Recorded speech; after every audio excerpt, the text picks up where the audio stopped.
So uh, why should lay Buddhists support the Sangha? Right. So it's the Sangha that protect the Buddha's teaching, that calms the people's minds. So Sangha is a group of people who calms the minds that are burning from lust, anger and delusion. So even as gratefulness, even as a quality of being grateful, you can help the Sangha. Now don't people go and help the orphanages? Right. That's because they are helpless. Hmm. Some people don't they offer food to beggars? They do. That's because they are suffering from hunger. Now some people help the poor. Then they go to old folks' homes, right? Old folks' homes to offer food. Now here they offer food. That's because they get a blessing from the monks. When they come to offer food to the monks, they get the chance to learn the Buddha's teachings. Yes. Now, if I were to do this work, if I had to spend time like a normal person doing business, earning money, and doing a job, will you and me doing a Dhamma discussion here today? No. No. If I did all these services for money, Hmm. will I be able to spread these teachings for a lot of people? No. Yeah. To a mass amount of people? Right. No. So the Buddhist teachings are widely spoken. We teach this for free of charge. We don't charge and we don't handle money. Buddha has totally told us to avoid using and handling money. We have given that to the lay people. Right. So then, and the problem when we handle money, then we can do any bad thing what we want. Our mind get distracted. Then we will have enemies. When we start handling using money, don't we have enemies? Don't we have to suffer from thieves? We get troubles from thieves also. Right. Now, once a monk, after a layperson becomes a monk, he can just leave the monastery and go. He can walk peacefully in the road. Why? There's nothing for him to protect. Right. He has to protect. He has to protect one thing. What's that? His mind. Himself? His mind. His mind. Yes. That's his mind. He has to Right. protect. So we have a lot of things to protect in the mind. So usually people, rather than protecting their mind, they try to protect other things Other and suffer when things. they lose those things. Right, And they struggle, and finally they struggle mentally and physically both. Now we have to suffer one day only mentally. Yes. If we did not practice the path properly, the only problem that we have is the mental problems. Right. So if we can sort out those problems through the Buddha's teachings, there we can have happiness and live happily. So Sangha, and they are living a path to eradicate lust, anger, and delusion. And they have dedicated their life. They have dedicated their life to follow the Buddha's teachings wholeheartedly, and they have an aim to realize the Four Noble Truths. And they preach while they practice and while they learn. So since they have these qualities, Buddha has said they are worthy to receive food, even to go. People can go far and offer food. They are ahuneya. People come, then they have pahuneya. Pahuneya is a Pali word. Right. Even if monks comes as visitors to your house, they are worthy to give something. Why? They tell you good things. To tell you good things, they had to dedicate their life full time to do that, to practice and preach this. That's why people are hearing the sublime Dhamma today. Yeah. So if people in the past, if they did not help the monks offering food, shelter and clothing, today monks will be also Right. will be living like lay people. Yes. There'd be no Dhamma. Then no Dhamma. Yes. Yeah. So, and there's something called good karma in the Buddha Sasana, good karma and bad karma. So when you offer food to monks, you get more merit, you get more results. Why? They are living a virtuous life. They are observing higher precepts, where the orphans are not doing that. Even for orphans, even for old folks, even for the old people, even for the beggars, the refuge is the monks. Why? Monks teach them how to overcome poverty. Even if a person is beggar, monks will teach them how to overcome suffering, how to live happily even as a beggar. Yes. Even if someone has lost his mother and father, Buddha's teachings will help them to teach how to overcome attachments. Why? Right. Now, if someone is suffering for not having a mother and father, if someone is suffering, that's because he is attached to the lost mother and father. But for someone who's hungry and they're going to not be able to survive without food, don't they need some offering so that they can practice Dhamma? Yeah, or- they need offerings. Yeah. So what I'm saying is, even for the beggars, Mm.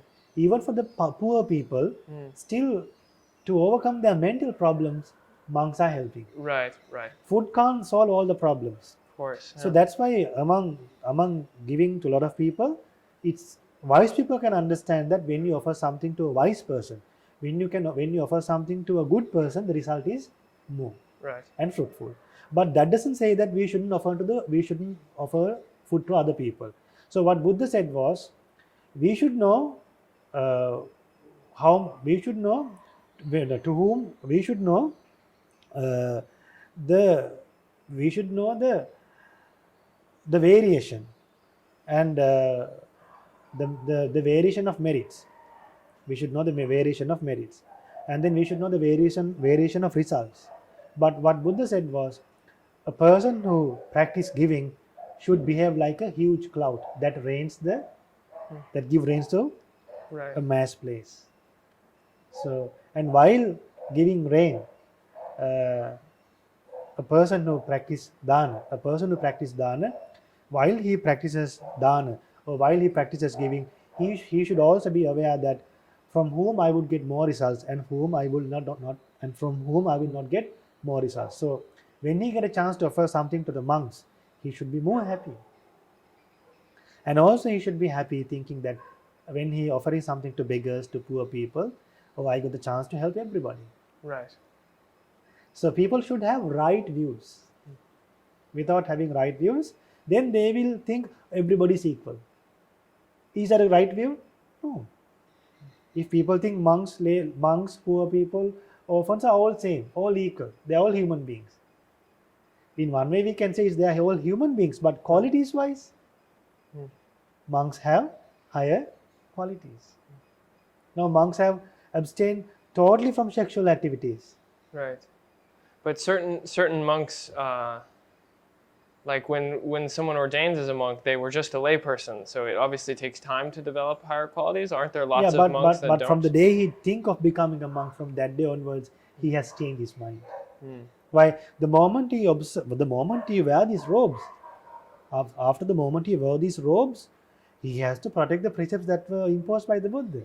If he break a precept, he has to go and inform another monk. Now, do lay people do that? No. No. The only way to purify, Buddha preached in Ambalattika Rahulawada Sutta. There's a sutta called Ambalattika Rahulawada Sutta in Majjhima Nikaya. The only way to purify your mind is by telling it to another wise monk. So, I live with the community of Sangha. Yes.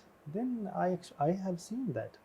So, and how can a person live without confessing when he knows that that's the only way to overcome the bad things that he have done? So, monks are living such a life. And this Buddha Sasana is like a pond. A person who is sweating from defilements. A person who is sweating from defilements. Who is suffering from fire of defilements. A pond is a place where they go to that pond and cleanses their life. So these monks, the Buddha's disciples, is like a pond for them, like a doctor for them, a doctor to abandon the defilements. So for such people, the listeners, the lay disciples, what do you think? Don't they have to respect and take care of the Sangha? Don't they have to respect the Sangha? Yeah, so it would be good for them to do so. It will Yeah. be good for them. Even if they practice the quality of gratefulness, can't they offer something to the Sangha? They can Yes. Yeah. offer something to the Sangha. So Sangha is like, imagine a person who is suffering from thirst, walking in a desert, and there's a pond in a desert. So it's like the Sangha is like a pond in a desert who quenches the person's thirst. Right. So the Sangha preaches the Sangha preaches the Buddha's teachings. Great. So then, besides dana, supporting the sangha, what are other important practices shelter. for lay Buddhists? Sorry? Oh, I was just saying, besides